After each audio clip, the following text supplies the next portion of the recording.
Have you ever wondered what the most underrated business is in GTA 5 Online? I'll give you a hint. In addition to making lots of money, this business also unlocks exclusive upgrades for the two things you do most often in the game, which is driving and shooting. I'm talking big, high-intensity upgrades of the explosive kind. And since you've clicked on this video, you probably know what I'm talking about already. Yes, it is the bunker business. Introduced in the gun running update all the way back in 2017, the bunker is now almost as old as the average Roblox player, and yet it's still one of the few businesses that hasn't received any massive overhauls since the day it was released, mainly because it was already perfect in its simplicity and effectiveness right from day one. So in today's video, I'll teach you everything you need to know about this forgotten bedrock of GTA Online and show you just how much you're missing out on by not running your bunker daily. I'll tell you which bunker location you need to buy, which upgrades you should get, and break down exactly how much profit you can make per hour. I'll give you all the nice juicy details up front, and then at the end I'll show you the fastest way to unlock the new tech from the research section of your bunker.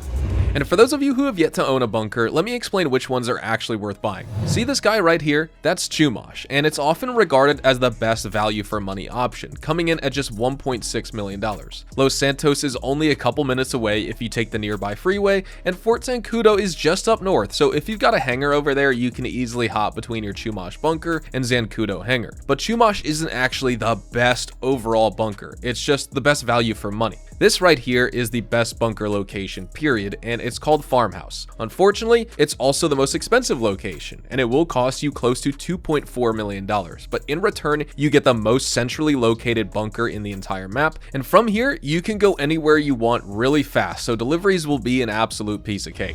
Now, once you have your bunker, you just need to do a quick setup mission for things to get up and running, and once this is over, you're ready to make hundreds of millions of dollars. But first, you need to upgrade your staff and equipment, because without these upgrades, your supplies will be consumed faster and your staff will generate less product per resupply, which means significantly lower profit margins. So here's how it works. Equipment upgrades make your bunker more efficient, and these will generate more product per unit of resupplies, while staff upgrades improve your production speed so you can process your supplies faster. If you have both, you'll increase the amount of product you generate and the speed at which you generate it. Without the staff and equipment upgrades, you're looking at 50% less product when normalized for time compared to having all those upgrades. And remember that it will also require more resupplies to get there, which means the only way to make profit with an unupgraded bunker is through stealing. The exact math is in this chart right here, and you can pause to take a look at it if you want, but understand that the bunker is simply not worth it without these two upgrades. An equipment upgrade will cost you $1.1 million, and the staff upgrade requires a further $600,000 investment, so you're spending $1.7 million on top of whatever you paid for your bunker.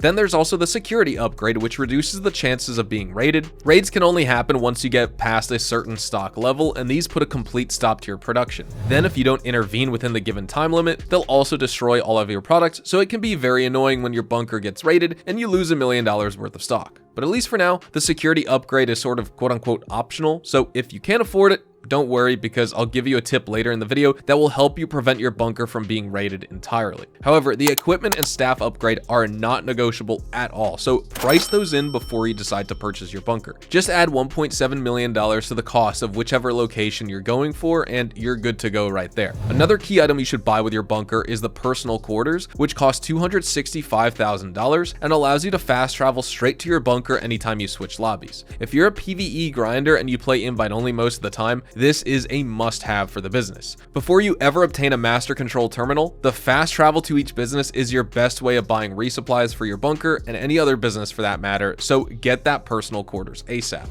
Alright, with the location and upgrades out of the way, it's finally time for us to do what all of you came here for, and that's making millions of dollars in profit with this business. And it's very simple. Just buy supplies, wait for supplies to turn into product, and finally, sell that product. You can also steal supplies if you want, but that's overall an extremely poor way to use your time in GTA Online, and it's the same case with any other business. Each supply mission takes up around 6 minutes of time, and on your way back, you're driving this really slow vehicle, which can easily be blown up by a little Timmy on his oppressor if you're playing in a public lobby. And to make matters worse, depending on the type of supply mission that you get, sometimes you'll only fill up the supplies bar 20% of the way, so it can take up to 5 total resupply missions or over half an hour to fill up that entire bar. And to me, and most other players I would say, half an hour of time wasted on that is worth way more than $75,000 $200,000 because you could be doing security contracts for your agency, vehicle deliveries for your auto shop, salvage yard robberies. I mean, heck, literally anything else that isn't a simple bunker resupply mission. The Union Depository contract takes you just 20 minutes and it pays out $270,000 in pure profit. Throw in a payphone hit for the remaining 10 minutes and you're making over $210,000 for the amount of time it took you to fill up one bar of supplies in your bunker. If you don't have the staff or equipment upgrades, I can see why you'd steal supplies, but then again, what's the point of operating a bunker without staff and equipment upgrades? It's literally a time sink and you're losing money by not doing other more profitable activities. So the point here is just spend the 75K,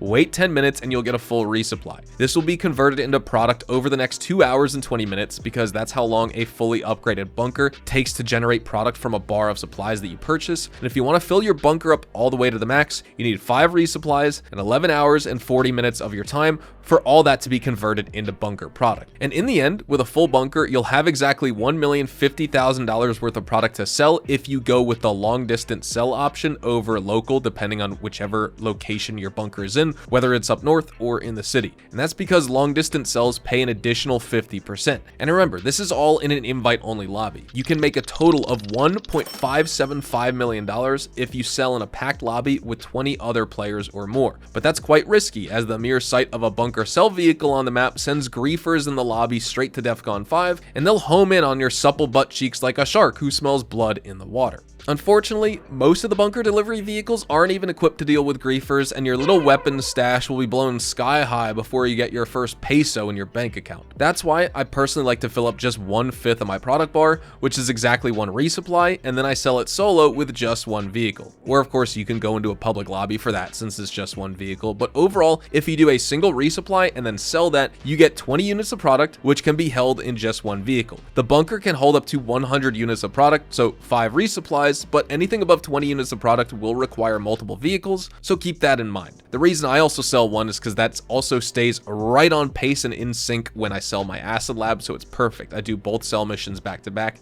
every single day.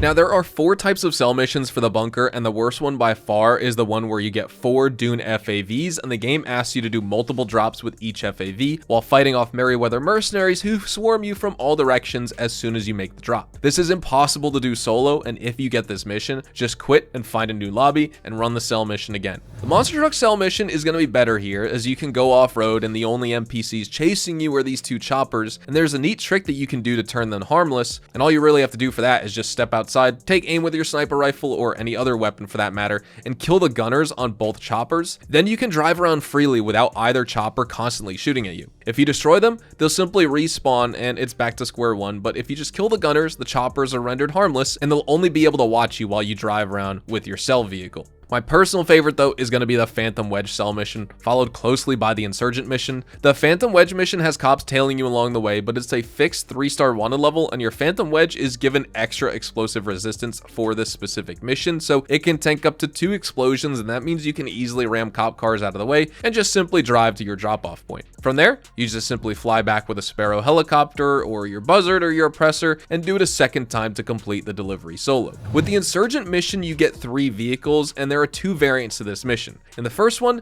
you'll be asked to make 5 separate drop-offs with each Insurgent, and you'll also have to fight Merryweather mercenaries at each drop-off. This one is a complete waste of time if you're solo, so as soon as you get this variant of the mission and you see more than 3 drops at the bottom of your screen, quit into a new lobby. You'll lose a tiny amount of product, but you're gonna get a better sell mission next time. So avoid the Dune FAV one and avoid this Merryweather mission. Next though, there's a chance you'll get the Insurgent sell mission, where all you have to do is simply drive each of the 3 insurgents to a separate solo delivery point, and this is one of the easiest of them all, as you have no cops, no mercenaries, none of that garbage. It's just you driving the trucks as fast as you can, and to make things easier, if you get the Phantom Wedge or Insurgent mission, you can simply call in your Iron Mule or Cargo Bob and hook up the vehicles, then fly to the delivery point. If you're doing this in a public lobby solo, it's actually safer and quicker to fly there instead of driving, and for some extra protection, you can always activate Ghost Org for $12,000 from your CEO menu. GTA members get Ghost Org for free, so there's no reason not to use it because you'll be making some extra cash.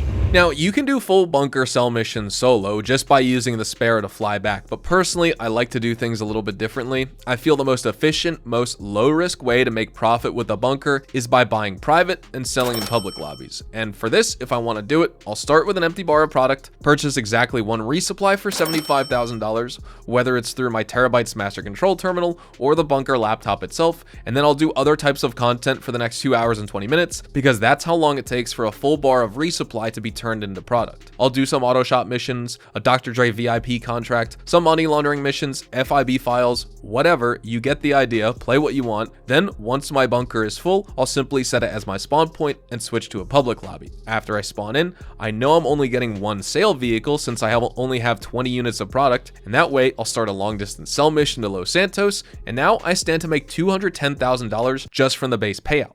But wait, there's more, because remember, I'm in a full public lobby. That means I'll make an additional $105,000, bringing the total up to $315,000. I only spent $75,000 on supplies, so I'm getting $240,000 in net profit over a period of 2 hours and 20 minutes, which means I'm making exactly $102,000 per hour for doing next to nothing besides the sale mission. Not bad, right? And even if some griefer ends up finding me, which already is unlikely because I can just use Ghost.org and I only have one vehicle, that's what makes it really good, because he's only going to blow up $210,000 worth of product instead of a full $1 million you waited almost 12 hours to sell. And this is also how I recommend you guys do your sell missions too if you're not going to sell in invite-only sessions. What's neat about this approach is that I can also sync it with my Acid Lab sell missions like I was talking about, because with production boost activated, the Acid Lab does a full turnover in just 3 hours. So right after I sell my bunker, I can then make another $350,000 with my Acid Lab, and in both cases here, I only get one sale vehicle. Also, let's not forget the ammunition deliveries, which are available every 48 minutes and pay you $50,000 per delivery. With these, your bunker can potentially make up to $200,000 every single hour if you're doing the main sell in public lobbies, and that's just insane because it's literally twice what the nightclub makes per hour, and everyone loves the nightclub for its money per hour. Of course, you can sell the nightclub in public lobbies all the time, but I'm using it as a point of reference here to show you guys just how awesome the bunker is at making money if you plan some things out beforehand.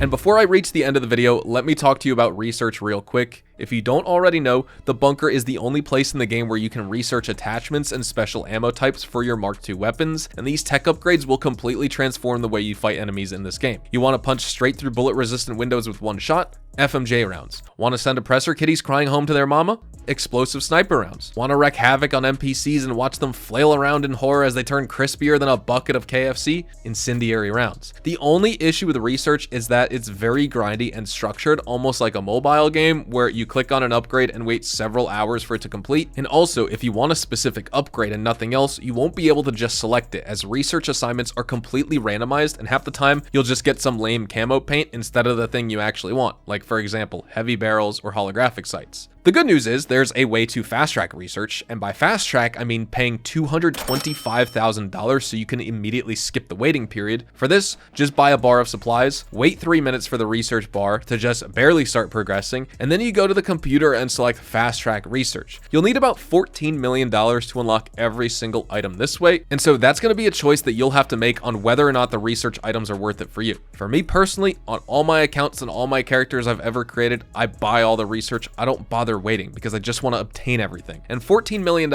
honestly isn't that hard to come by when you have a bunch of businesses. But there you have it, guys. That's my comprehensive guide on how to make millions of dollars with a bunker and unlock your favorite upgrades fast through the research section. By the way, a little anti-raid trick that I was talking about earlier, it's really easy. See, raids only happen if you're registered as a CEO or MC president, so simply disband or retire before leaving your business, and you're now completely raid proof. This system works with every business, not just the bunker, which itself is quite resilient to raids, as the bunker stock must be 40% or higher to even have the possibility of getting raided, and even then, the bunker just seems glitched where it just is very rarely raided, unlike the MC businesses where raids happen constantly. And so if you sell after a single resupply with a bunker, you quite literally have a 0% chance of ever being raided, and you only get one sale vehicle, so it's a win-win in my opinion. Anyways, that's all I have for this video. Don't forget to drop a like on it if you found it informative. Thank you so much for watching. Please consider subscribing to the channel if you guys are new and you want to see more GTA Online content like this. Feel free to check me out over on Twitch, Twitter, and Instagram, specifically twitch.tv/HazardusHDTV for daily GTA Online live streams. And I'll see you guys in the next GTA 5 online video. Adios, amigos.